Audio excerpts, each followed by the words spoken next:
I have a thought about that. I've been in America for 50 years, and I've been only 3 times back home. And the last one was 2003. For me, the relations between our history and today is nostalgia, missing homeland that I cannot go. I'd say it's very similar for me. I've left Istanbul in 1979 and went back in 83 and haven't been back. And to me, the call of the places where my family and my ancestor grew and lived is very, very strong, but there is this still a big gap, if you will, between where I am and where that place is, and that's a constant tug with a lot of barriers. And for me, it means once upon a time we shared same land, and we have similar cultures, but then it's gone, and we are talking about something else, and it's not very easy to talk about for many Turks. I was born in a very old neighborhood in Antep, and it used to be an Armenian neighborhood. So when I was a very small child, even 4 and 5 years old, I was listening about Armenians, because all the houses were Armenian houses. So we were talking about some group and Armenians, but there were no Armenians around. So it was my first contact with this Armenian-Turkish relations. I remember one page in my history book. There was this famous ship with which Atatürk went to Samsun. On that page, it's in front of my my eyes now. There was a paragraph depicting Greeks, and I was so afraid of Greeks that I told myself that, oh God, please don't put any Greek across my road ever in my life. So there's that creatures, and even in my dreams, the Greeks are so bad people. I was afraid of Greeks. That the thing is similar for Armenians. All you know about our education system, we imposed some thoughts, and later in university times, I was come across with different groups, different ethnic groups, and at the end I was married an Armenian. So you already experimented the Turkish-Armenian relationships, Yeah. beginning with your marriage. Yeah. Good luck. I'd say for me it's been a process. Growing up, my grandparents were active as survivors of the genocide to give their families story. So it was always part of my family to hear their journey, whether through Deir Zor or through Syria into Lebanon. And so this idea of this human rights atrocities perpetrated on us as a people was very much something I in my family. And so I grew up to be involved in genocide commemorations, marches and so forth, with the knowledge that the genocide was perpetrated by a different government, not Turkey's current government. And then came the realization that the current government has a policy of denial. And so although not murdering Armenians by not acknowledging it, by not giving us justice through by starting with acknowledging the acts of the previous government, there was this continuation of genocide. My personal awakening came very, very late, actually. My late 20s, maybe early 30s, when I came to the United States. The reality about Armenians, Armenian genocide and everything. I grew up in Zonguldak, in coastal town in Karadeniz region, and obviously I had no contact whatsoever with any Armenians. But when I went to Istanbul to go to middle school, there was a kid named Eddie. Apparently he was an Armenian, I didn't know. And in our class we had Jews. There were more Jews actually than Armenians. And I remember, the very first thing I remember, which I still remember today very vividly, that some of my friends making a comment about Eddie, comparing him to my Jewish friends, Lori and Rosette, saying that Lori and Rosette are fine, they are Jews, but Eddie is an Armenian. So my Turkish friends were saying this. I didn't make any sense of the depth of this, the terribleness of this, until I came to the United States, finally getting to know a couple of Armenians, hearing about different aspects of Armenian issue and Armenian genocide and whatnot. Growing up in Turkey as an Armenian, the relationship between Armenians and Turks, to me, had all the power on the Turkish side. As an Armenian in Istanbul, I had nothing. I couldn't say anything, I couldn't, debate, question, etc. I just was yes, and I knew what I knew, which wasn't really a lot because my grandparents didn't really talk much about it other than some terrible thing happened. When I left Turkey and when I came here and found myself in a different environment and honestly started learning more of the history that I didn't know, and I wasn't also in an environment where I was pressured not to talk about it, I saw the power start to shift in that relationship. So I could have a conversation, a more honest conversation with a Turkish friend here than I could in Istanbul, in Turkey. So, having grown up in a small village in Anatolia, you don't grow up with biases. But then again, when I came to Istanbul, I was educated in a Turkish school for 2 years, and I got kicked out of there because the other kids, again, I'm talking when I'm 11, 12 years old, I want to play with my friends, and then they used to call me Gavur, where you're not going to come into our game. And then one of them punched me, I punched him back, and then we ended up at the principal's room, and the principal started to slap me instead of slapping both of us. Remember now, I'm only 12 years old, and I don't have the comprehension of the brain to analyze the situation like an adult, say he's my teacher or principal. I took that to the heart, and then I yelled, I swore at the principal, of course, and they kicked me out of the school.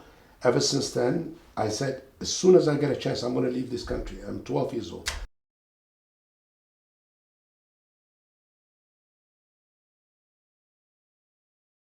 What happened to these people was a question. Sometimes come to our minds, and sometimes we talk about it. And our grandmother, my grandfather, actually he was a warrior during the independence war of Antep. So he knows the issue very well. And they didn't talk much about it. They just said they've gone. Later, during school years, of course, we are told about all minorities, Armenians, Greeks, and it was not very positive. We cannot change the past. We have no time machine to change the past. But we should remember it, feel bad about it, learn a lesson, and not repeat it again. So I've been here 45 years, but my kids might be different, but I still cannot get rid of my culture that I was born in. I like çiğ köfte, I like the Turkish jokes. What do you want me to do about it? So, if there's some higher powers, they brought me to this world in an Anatolian village. It's not my fault. I'm not going to deny my Turkish ancestry, origin, cultural origin, I mean. So, with all respect to Armenians that are too keen, one-sided, biased history of theirs, I disagree with them. History teaches us most of the things that's going to happen, unfortunately. It repeats itself. Our history in Turkish history has been every 10, 15, 20 years a hardship on the minorities. During World War I, the Ottoman Empire got into war. This is a state that's spending money for weapons, and their budget grew. Their income grew. How that can happen during a war? From the Armenians, from the Greeks. Massacre them. Take every gold, coin, whatever they had, and kill them. No witness. This happened to my own family. We are ignoring history. That is our blind spot. Are you advocating that it can happen in the future? Yes. It's happening right now. Not in Turkey, somewhere else. Always just look around. We Armenians, we live with fear. We grew up with fear. Why do you think our grandparents didn't talk about it? Mm-hmm. Shush, shush, they can hear you. They can kill you. That's how we grew up. My father didn't tell me what happened. He was talking with my uncle. I was playing marbles on the living room on the carpet. I could hear what they were saying. Then I did read about it. But we are missing the big picture. We're not looking at history. And you're talking about starting from the bottom? Yes, the bottom is history. You go to school, if you don't read the right thing, you think you know everything. You don't. I think we have to educate ourselves, our children, and the generations to come. But you cannot deal with a country like Turkey where they have all that prejudice because they're brought up like this. They're reading this book. I understand. You're pointing out the wrongs, but the question remains, is still on the table. Who's going to change it for the future? It's said that we cannot cultivate our minds beyond our prejudice. It's all in our hands. It depends how we educate ourselves. I wrote this in case anybody wants to see it later. The Turkish history book and what it says about what Armenians were, what traders they were, and this is taught today in school.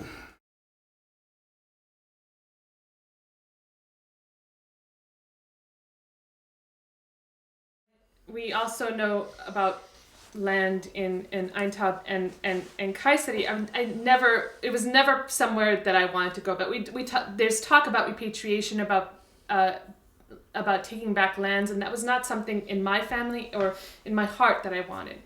But recently, several weeks ago there was a presentation about a trip of Armenians that had gone back to Kharpet, and the message was, we have to go back so that Armenians aren't these mythical, unknown, they once lived here and didn't go back. It shows that we do care about our homes in Turkey, about our identity in Anatolia, of that blood, of being Armenian, but also means living in Turkey and being part of Turkey. And so this is new for me. I'm trying to work on, but my obligation to witness, to say I am Armenian, and it matters that I'm from Aintab. It matters that I'm from Kayseri. It matters that is where I'm from.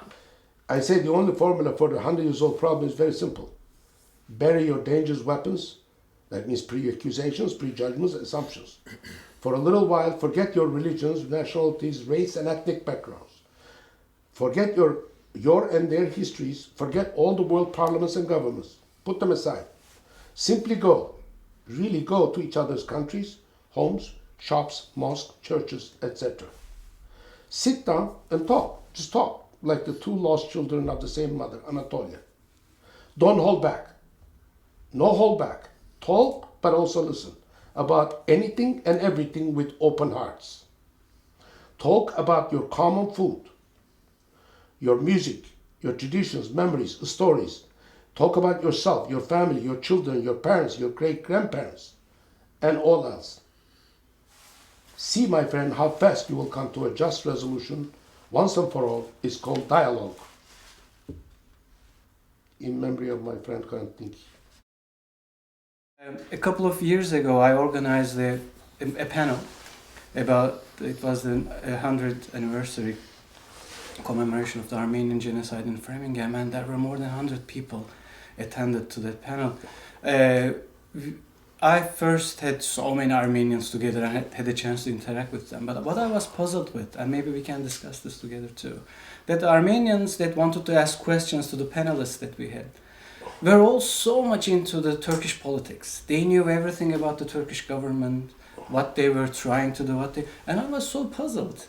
A little disappointed too, that so many people on the Armenian side, if I may, were so much into the political aspect of this or the state aspect of it, and they were not necessarily thinking about, I was thinking back then, how to establish this human relationship and how to deepen those human relationships in order to get over the feeling that my earlier middle school friends had in their hearts.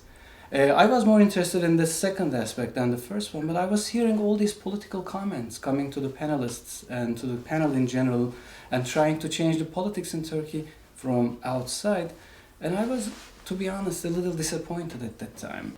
I honestly find that very normal. Maybe Kaan was surprised because he doesn't know the diaspora Armenians as well as I do. But that is very normal.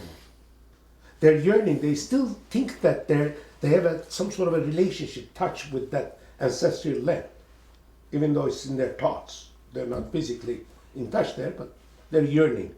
So they think maybe the Turkish government is their government too, and they want to change the government. I wish they did that. Yeah. Then a few million diaspora would support the democratic forces in Turkey. If I was a democratic-minded Turk who wants a change, complete change in our government, I would love to have no help but the Armenian diaspora on my side. But the third and fourth generation of Armenians in diaspora, are they care about Turkey? To a level, yes, they do. To a level. If you think that, you know, in order to improve the relations between Armenians and Turks, then there is the Armenia and Turkey relationship, which is a different level still. And whether you see it or not, you know, big elephant in the room is the genocide and the recognition and how to deal with it and what responsibility the Turkish government has. And so for that, there's a lot of effort to make sure to get the government to recognize what happened as genocide from the Armenian side. And in order to assess the progress there, you have to know what the situation is in Turkey. You know, when Erdogan first came in and Hrant was speaking more openly about this, and there were workshops about the Armenian genocide, the entire diaspora stood up and took notice. And to see that 20, 30 years later, there is this opening and the conversation taking place in Turkey was very hopeful for the diaspora. And just as, you know, good that was to sort of see things go back after that. And obviously, Hrant's assassination was a big, you know, shock to the system to say, oh, we thought it was more open and you could speak about it and you could have dialogue, but when you do, then you're gunned down. Personally, I look at Germany. It's a good example for our situation, what we're discussing. What they did, how they solved their historical problems with the genocide they had. Any Jew around the world goes to Germany, they have a job, they have an apartment, they have security right away. they haven't lost their dignity. Armenians, minorities in Turkey, they don't live with dignity. They're not proud as a human being. But it's also changing. Maybe small pace, but it's changing. I hope so. There is again a power imbalance there. Talking people to people, from Armenians to Turks, I'm not convinced that on a big global scale that there is much to be done or the ideas or the thinking to be shifted at that level. Hrant did that, and others do, and that still happens. But to me, the impact is small, as opposed to, ultimately, if and when the government of Turkey says, yes, these things happen, and it starts from the top, that the thawing could be a lot faster than on a one-to-one. But on the other hand, though, what you're wishing, you're right. But the problem with government admitting the wrongs of the history is counterproductive. Every government thinks of their advantages and disadvantages, minuses and pluses.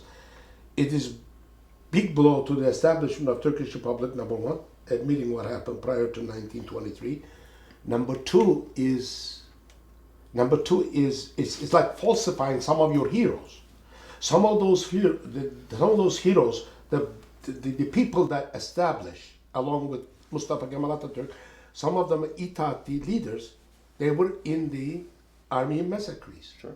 So you're taking the historical heroes and then making them villains or murderers when you open up that Pandora's box. But one thing I'm struggling with myself, so I'm a parent to two daughters, 6 and 10-year-olds. And the next thing I think in my parenthood is to talk with them about the Armenian Genocide, because so far they seem to enjoy being an American. They were born here, but also being a Turk, having a family and visiting them in Turkey and everywhere. But I really need to find a way to communicate to them that that's something that happened in the history that they have to face, the reality that being a Turk, and that's a part of the Turkish history.